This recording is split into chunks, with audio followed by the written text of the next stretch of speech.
this is Howie. In this video, we're going to connect points on this grid to form four-sided shapes called quadrilaterals. And then we'll discuss the similarities and differences between the many types of quadrilaterals. Let's start right here with this big word looking at you in red, quadrilaterals.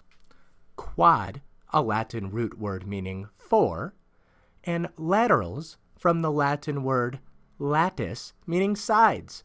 Put them together, quadrilaterals, four-sided figures. And you can make a quadrilateral by plotting any 4 points on the grid and then connecting them.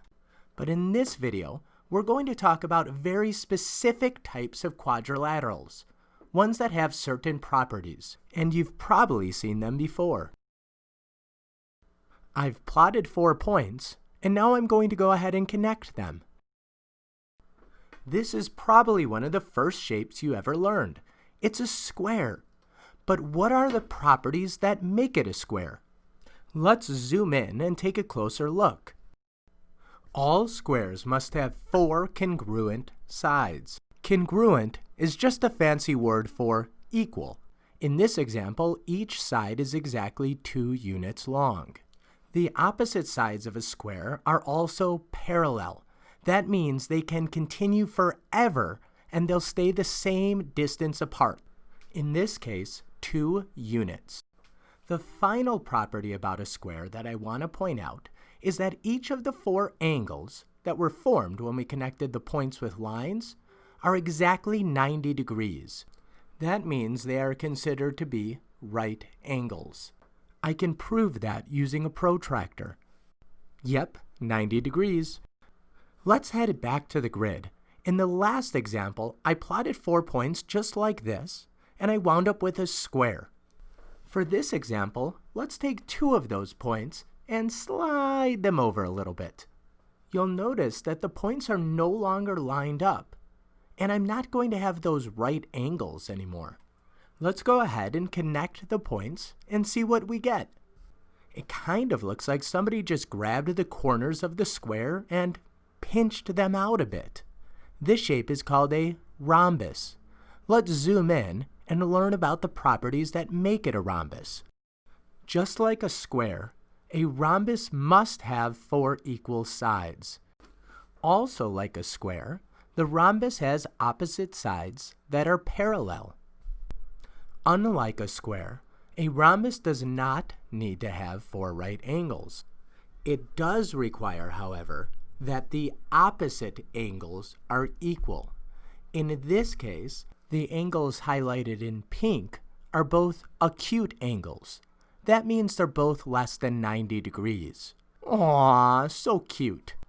The angles highlighted in gray are both obtuse. That means they're greater than 90 degrees. Back to the grid, and once again I'm going to start out with the 4 points that formed the square.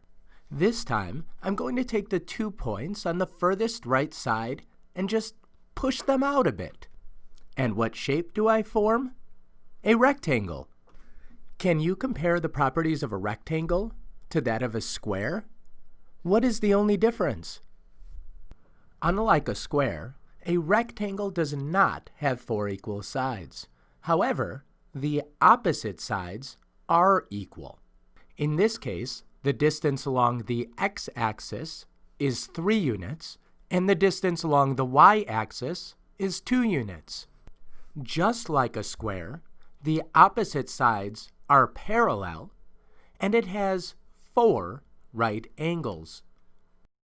The next quadrilateral I'm going to review has a lot in common with both a rectangle and a rhombus.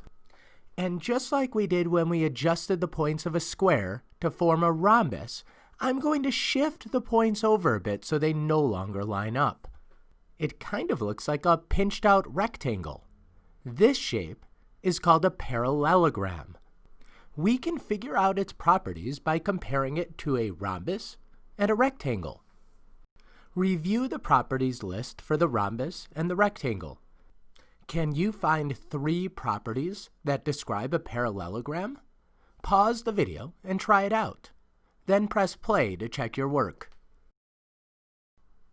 Like a rectangle, the opposite sides of a parallelogram are equal or congruent. Like both a rectangle and a rhombus, the opposite sides are parallel. And like a rhombus, the opposite angles are equal. Too acute, too obtuse. I've plotted 4 points again. Right now, they're in the formation of a rectangle. I'm going to move 2 of the points, but this time, I'm going to spread them out in opposite directions. And you might recognize this shape as a trapezoid. This is what comes to mind when most people hear the word trapezoid. But a trapezoid doesn't always need to look this way. Let's use this as our example. And I'm going to zoom in so we can analyze some of the properties of the trapezoid.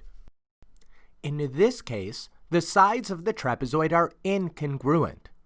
A trapezoid does not need to have any equal sides. It doesn't have any equal angles either. So what does a trapezoid have? Notice how all of the sides aren't even parallel when I extend them out. Do you see how they intersect? Well, to be a trapezoid, all you need is one pair of parallel sides. That's it. There's one more common type of quadrilateral that I'm going to review, and you may have seen it flying around the sky before. Its points may look something like this. It's called a kite. And while it has some similarities to some of the other quadrilaterals, it has a major difference too. Can you spot it? A kite does not have any parallel sides. To understand a kite, we need to look at the sides that are right next to each other. Those are called adjacent sides. And on a kite, 2 pairs of its adjacent sides are equal. And now you have the properties of 6 of the major types of quadrilaterals. Now let's use this list to identify a quadrilateral I display on the screen based on its properties. Be aware, each quadrilateral may have more than one name. Try it out. Can you identify all of the names of our mystery shape?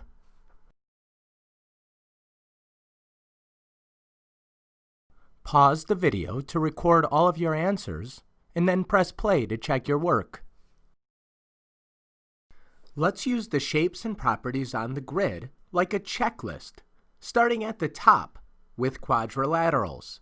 Our mystery shape is a closed 4-sided shape, so yes, it's a quadrilateral. Let's move to kite. 2 pairs of adjacent sides are equal. Well, these adjacent sides are equal, and these adjacent sides are equal, so yes, it also qualifies as a kite.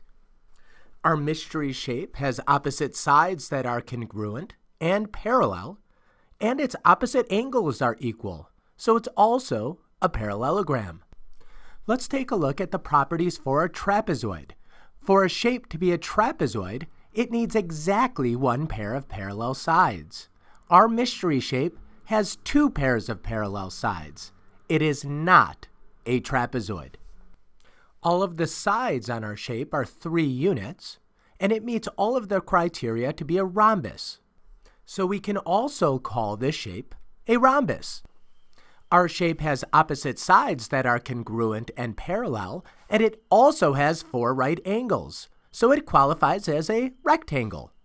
And because our shape has 4 equal sides, it meets all of the property requirements to be a square, and that is the final classification. So we will refer to this shape as a square. Because it meets all of the properties of a kite, a parallelogram, a rhombus, and a rectangle, a square can also be considered all of those shapes as well.